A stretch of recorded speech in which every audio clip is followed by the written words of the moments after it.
અમારું ગાર્ડન સાફ દરરોજ રહે એ માટે આ ભાઈ મહિને અમારા ગાર્ડન સાફ કરવા માટે આવે છે, જોવા માટે આવે છે, કારણ કે કેરીનું સિઝન આવી રહ્યું છે એટલા માટે. તો એ ભાઈ આવી ગયા હતા સાફ કરવા માટે અને જોવા માટે. ત્યારબાદ મમ્મીએ એમના માટે ચાય અને પાણી લાવ્યા હતા.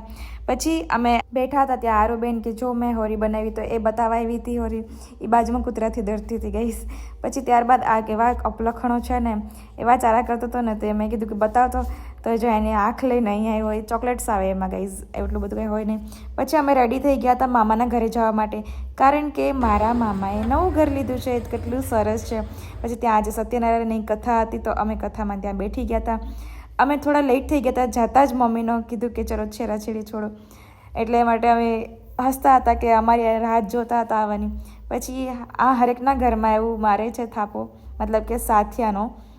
તો ત્યાં બહુ પાણી લાગી ગયું હતું, થોડું નીચે પડતું હતું.